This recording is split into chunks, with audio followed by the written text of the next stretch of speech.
we want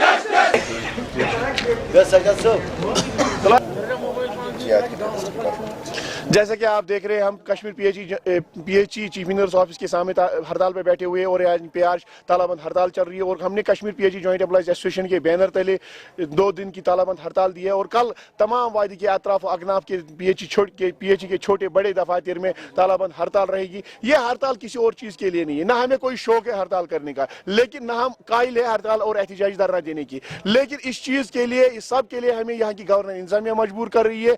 हमारा उनसे मुतालबा है कि आप वही डिमांड्स जो आपने जेन्युइन, जो यहाँ के गवर्नर एसपी मलिक साहब ने खुद तस्लीम की है, जेन्युइन उन्होंने कहा कि ये जेन्युइन है और इन डिमांड्स को हम जल्द अनकरीब ही मुस्तकबिल करीब में हल करेंगे। लेकिन आज 6 महीने से ज्यादा अरसा गुजर गया, अभी तक उसमें कोई पेशरफ्त नहीं हुई है। हमारी तनख्वाह पिछले 17 महीनों से हमारे डेली वेजर्स, हमारे कैजुअल लेबर्स और लैंड वालों की, हमारे डेली वेजर्स और ITI वालों की 6 महीने की तनख्वाह, जम्मू में हमारे भाइयों की 60 महीने की तनख्वाह अभी भी रुकी पड़ी है। उनने वादा किया था इस बजट में उस तनख्वाह को रिलीज किया जाएगा। SRO 520 में जो तरमीम के हवाले से वादा किया गया था वो तरमीम अभी तक शुरू नहीं किया गया, उसमें कोई प्रोसेस शुरू नहीं किया गया है। लैंड वालों ने अपना सरमाया दिया है, अपनी जमीन दी है, 50 लाख के हिसाब से आज जमीन बिकती है, उन्होंने वो सरमाया दिया। उनके साथ वादा किया गया था कि आप जमीन दे देंगे, उसमें स्ट्रक्चर्स खड़े करेंगे, आपको मुस्तकिल नौकरी फराहम की जाएगी। आज तक उनको सिर्फ बगैर तनख्वाह की नौकरी फराहम की गई, जो सरासर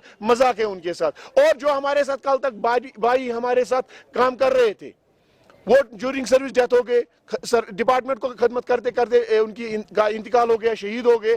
हमारा मुतालबा है उनके घर में से एक फर्द को सरकारी नौकरी फराहम की जाए, लेकिन सरकार ने अभी तक इस मामला के हवाले से कोई फैसला नहीं किया। और उल्टा जो हमने यहाँ पे खून पसीना एक करके जो हमने फाइलें एडमिनिस्ट्रेटिव डिपार्टमेंट में तक पहुंचाई, 3000 के करीब वहां फाइलें हैं, वो भी अभी तक पिछले 6 महीनों से धूल चाट रही है। हमारा गवर्नर इंतजामिया से मुतालबा होगा कि ये हमारी आज जो हमने कल का प्रोग्राम दिया है तालाबंद हड़ताल का, ये आखिरी प्रोग्राम है। इसके बाद हम इनकलाबी प्रोग्राम सामने लाएंगे जिसको रोकना किसी के बस में नहीं होगा। अगर वो टकराव जो मुलाजमीन और गवर्नर इंतजामिया के दरमियान इम्कानी टकराव पैदा होने जा रहा है, अगर वो इसको खत्म करना चाहते हैं तो एक ही वाहिद रास्ता है इसको खत्म करने का कि वो हमारे मामला जो जेन्युइन डिमांड से हमारी उसको पूरे करे। अगर वो नहीं करते हैं तो उसके बाद एक इनकलाबी प्रोग्राम सामने लाएंगे।